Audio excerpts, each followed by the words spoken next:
Hello friends, welcome back to my channel. If you're new here, I'm Jess, and every Sunday I come on and do a weekly reading update where essentially I take you throughout my week, and every time I finish a book or when I feel like I need to update, I come on and give a quick little chatty update or a full-on review of whatever I have just read. So today is Monday and we are reading several different things. If you have watched my update from last week, then you kind of already have an idea of what I've been reading, but I've been physically reading The Shadow of the Gods by John Gwynne.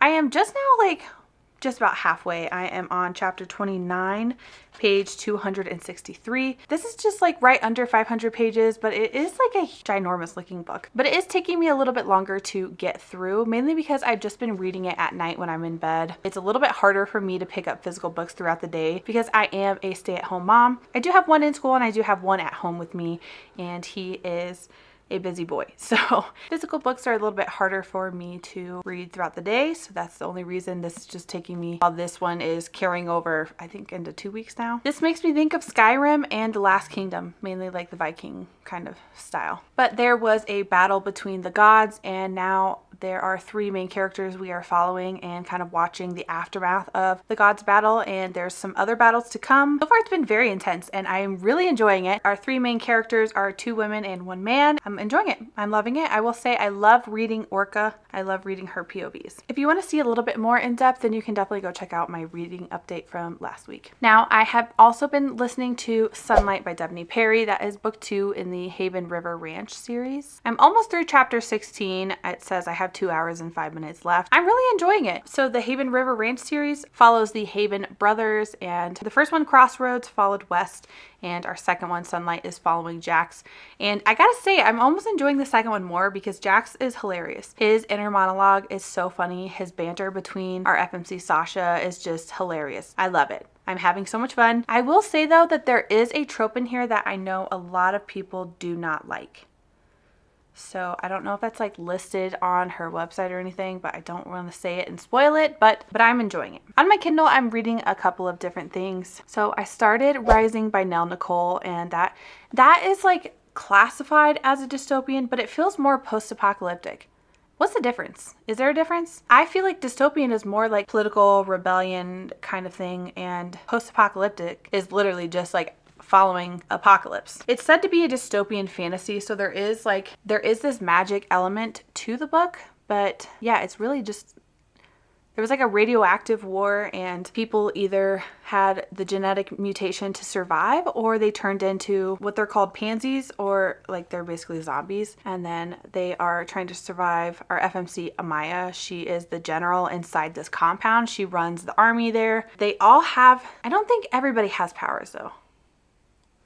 Less than 100 pages in. So far, I will say one thing I don't really care for is when there are multiple POVs and they're all in the same area. I don't mind when it's they're in this compound, there's one POV, and then they're in this compound and there's another POV. But they're all together, and I just feel like that's kind of unnecessary. I don't know. It kind of gives you a different perspective, obviously, of the different characters, but so far there's been at least three different POVs. They're all in the same compound. So I'm enjoying it. I am enjoying the idea, the concept of it so far. I just get thrown off by those kinds of things. We're going to keep reading. We're going to keep on with that. That is a Black author, indie published book. I actually found her on TikTok, and I do love me a good dystopian book. I'm very hopeful for that one. It sounds very, very interesting. They all have different powers from this genetic mutation of the radioactive warfare. Our FMC Amaya, I think she has fire. But yeah, it's really cool so far. I also started, so I got this as an e-arc a couple weeks ago, and I'm very new to NetGalley, so I don't really understand fully, but so I just got this e-arc, but the book has already been published, so I don't know. But I started To Cage a Wild Bird by Brooke Fast. This is also dystopian, and I am having so much fun with this. So much fun. I'm only I think 70-ish pages into it so far, but it literally says get in, get out, don't fall in love. So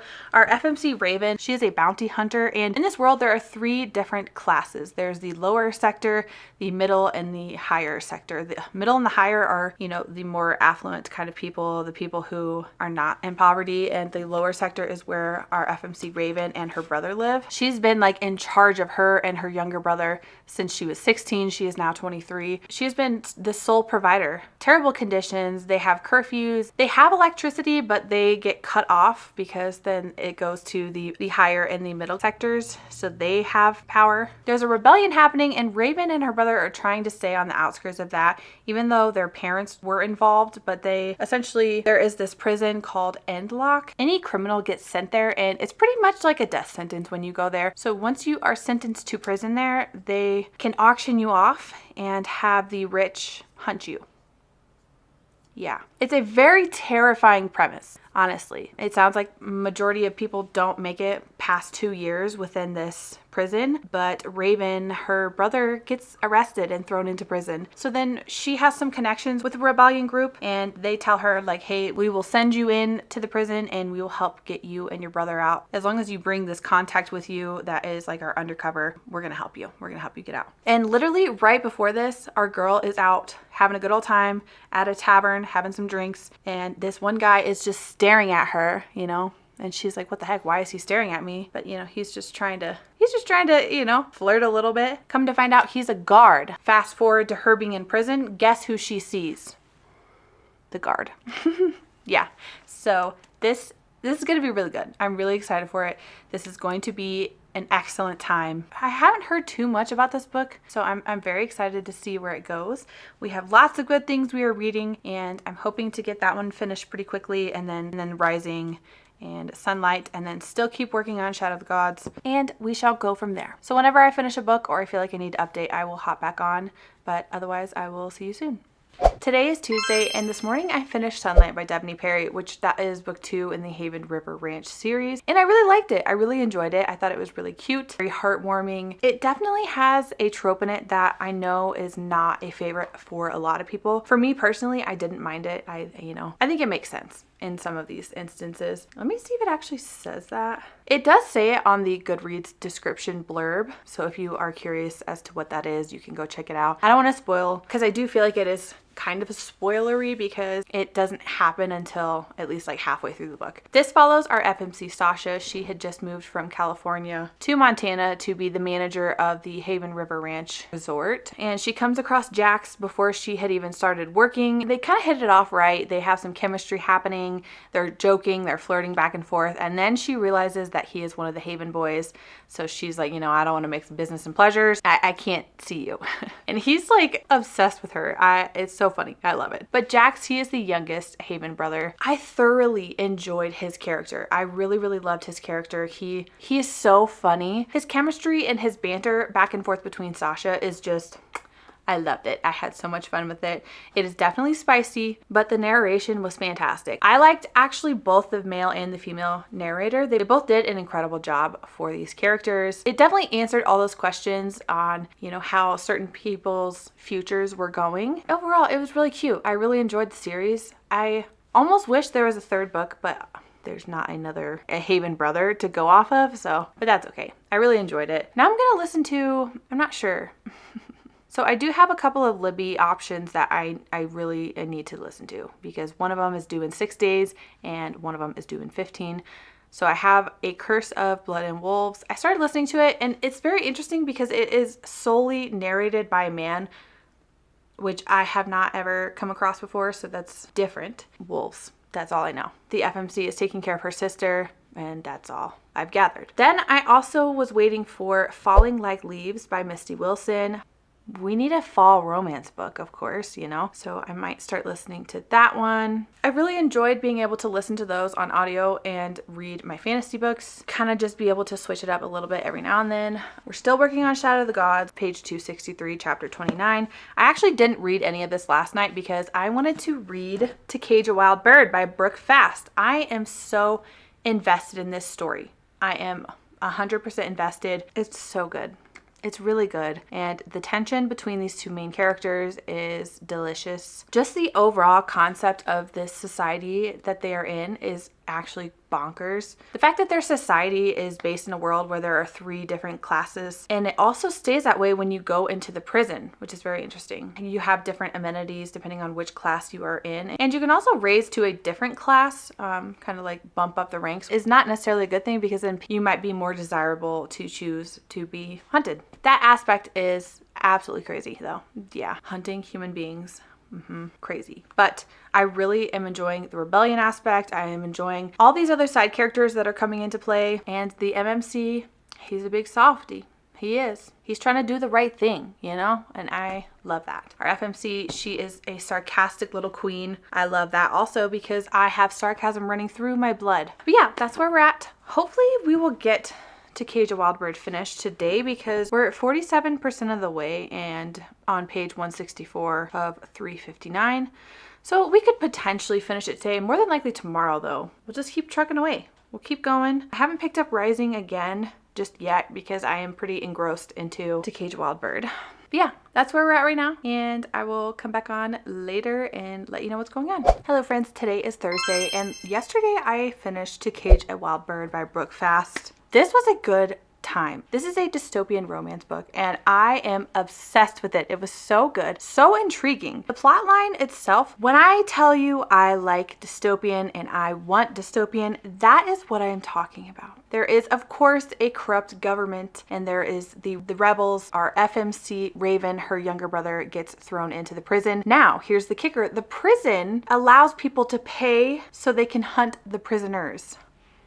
Yeah, vile. Actually vile, but it makes for an incredible storyline. These characters I'm obsessed with. The FMC, she is very, very sarcastic, and I feel like at a certain point the sarcasm obviously is hiding, you know, her true feelings. The sarcasm is like, okay, we get it. You're Miss Badass, but girl, we need you to feel things. We need you, you know, like that's like one of my only negatives about the characters themselves. I really liked the MMC. Raven ends up meeting him before she is in prison. And when she arrives into the prison during her like settling in point, he's the one that has to brand her with her new identifier. And it is so good. It is incredible. It ends on quite the devastating point. There is some spice. There's like 2 or 3 pretty descriptive scenes. I really, really enjoyed it. You have, of course, the forced proximity. You have, you know, Raven is trying to figure out who she can and cannot trust. Her main focus is on her younger brother and trying to survive and hopefully try to escape. And it's so good. It's so good. If you have been looking for your next dystopian fix, I would definitely highly recommend. It's such a good time. And it's under 400 pages, so it's a relatively quick read. And the way the storyline and the pacing goes, you can't put it down. Genuinely, you cannot put it down. Love that. Cannot wait for book 2. I am almost done with Shadow of the Gods. I'm hoping to get that finished by Saturday. That is my goal because I think I have around 100 pages-ish and it's getting really good. I read like 10 chapters last night in bed, still having such a good time. I'm trying to get through my physical TBR like we all are, right? Except I just very rarely, reading on physical books is a lot more challenging than it is reading on my,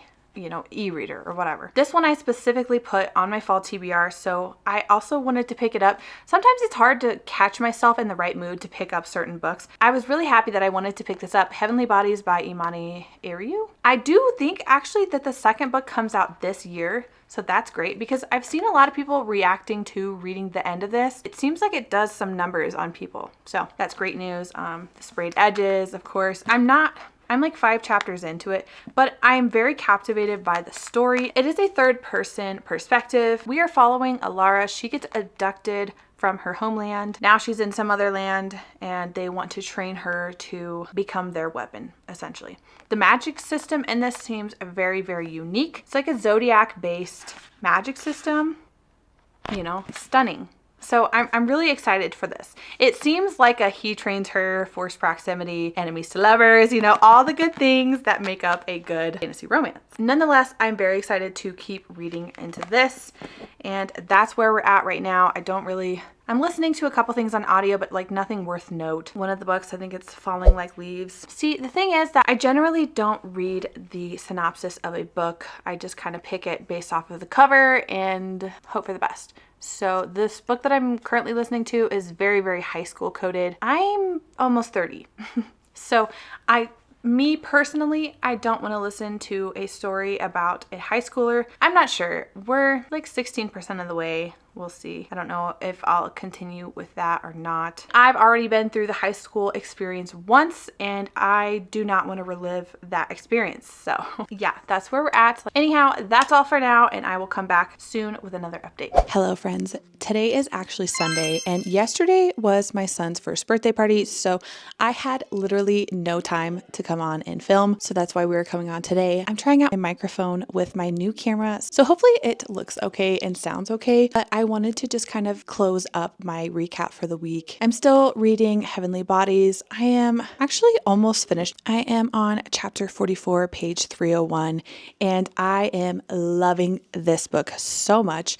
I cannot wait to see where this story ends up. The MMC absolutely hates her. At the beginning of the story, he absolutely hates her. This is very much so enemies to lovers, bordering some slow burn as well. And he trains her. They are mortal enemies. Our FMC Alara, her whole family was eliminated. So then she is abducted and sent to this other country inside the realm. All these areas are based off of the zodiac and what kind of magic you have within that realm. And I am really, really loving that, really enjoying that. But we'll see when I can get that finished, hopefully by Monday or Tuesday.